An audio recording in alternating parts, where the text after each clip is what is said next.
On October 21st, 1966, a landslide strikes a small Welsh village, ripping through a school minutes after classes began. But what caused the slide? And who, if anyone, was to blame? And how did Britain's Queen react to the tragedy? That October morning, the mining village of Aberfan awoke to a normal school day. By 9:15 a.m., the quiet valley was shattered. A black avalanche of coal waste, more than 150,000 tons of it, tore down the hillside, engulfing homes and the Pantglas Junior School. Within minutes, 144 people were dead. Most were children. Aberfan lay in a valley beneath the Merthyr Mountain, where the National Coal Board had piled massive spoil tips, mounds of loose rock and slurry, from the coal mines above. For years, villagers had warned that tip number 7 sat dangerously on a spring of water. Each rainstorm soaked it deeper, turning solid waste into liquid sludge. But their warnings went unheeded. To the authorities, the tips were stable. To those living below, they were ticking clocks. Heavy rains hit the area for 3 straight weeks. That Friday, children walked to school carrying books and lunch pails, laughing and splashing through puddles.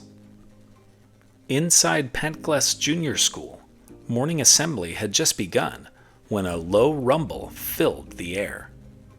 Teachers thought it was thunder, but seconds later, a black wall of coal waste, traveling over 30 miles per hour, slammed into the village. It hit the school directly. The roof collapsed and classrooms were buried under tons of debris. In just 5 minutes, an entire generation of Aberfan's children was gone. Rescuers from across Wales rushed to help, digging with shovels, buckets, and bare hands, rescuing a number of the children in the first 2 hours. They worked through the night, but hope of more rescues soon faded. Of the 240 students inside the school, barely half survived. Parents stood in the rain, watching as bodies were carried out one by one, some still holding the hands of their classmates.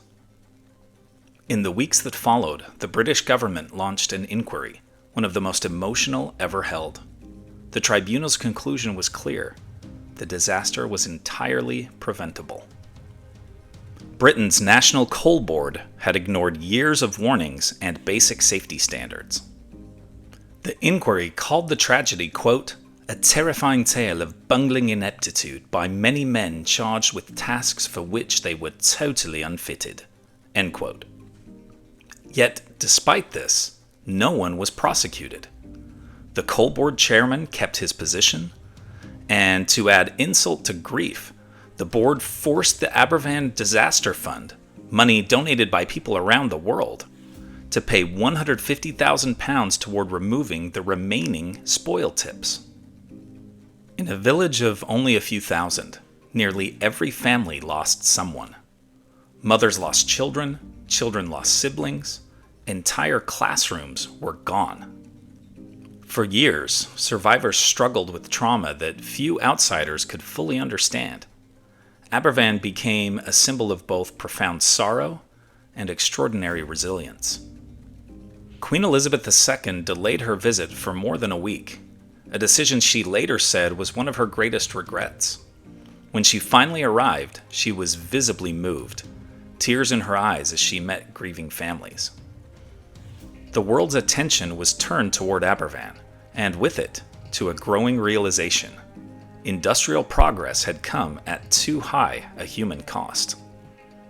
The disaster prompted reforms in mine safety and waste tip management across Britain. The spoil tips above Aberfan were eventually removed, though it took years of campaigning by the villagers themselves. Eventually, in 1997, the government reversed its decision and repaid the £150,000 it had seized from the Aberfan Disaster Fund. In 2007, that amount was increased to £2 million to account for interest and inflation. A garden of remembrance now stands where Pantglas Junior School once did. The children's graves line the hillside in neat white rows, a stark reminder of the enormity of the tragedy. On that October morning in 1966, a village lost its future. But in the decades since, Aberfan has stood as a testament to courage, justice, and memory. Here are other events that happened today in history. In 1797, the USS Constitution, nicknamed Old Ironsides, is launched in Boston. In 1805, British Admiral Horatio Nelson defeats a combined French and Spanish fleet at Trafalgar. In 1854, English nursing pioneer Florence Nightingale is sent to the Crimean War in Turkey. In 1879, Thomas Edison successfully tests his incandescent light bulb for the first time. In 1941, German soldiers massacre thousands of civilians in Yugoslavia because of public protests. In 1959, the Frank Lloyd Wright-designed Guggenheim Museum opens in New York City. In 1998, the Yankees win a record 125th game, completing a World Series sweep of the Padres.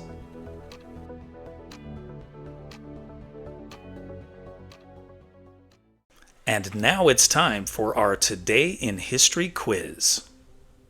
As part of the deal that ended the Cuban Missile Crisis, the U.S. agreed to remove its missile sites in which country? Norway? West Germany? Turkey? Or Israel? Liked learning about the Aberfan tragedy? Then you'll love this one about a tragic harbor explosion during World War I. Tap the screen to keep the story going on Today in History.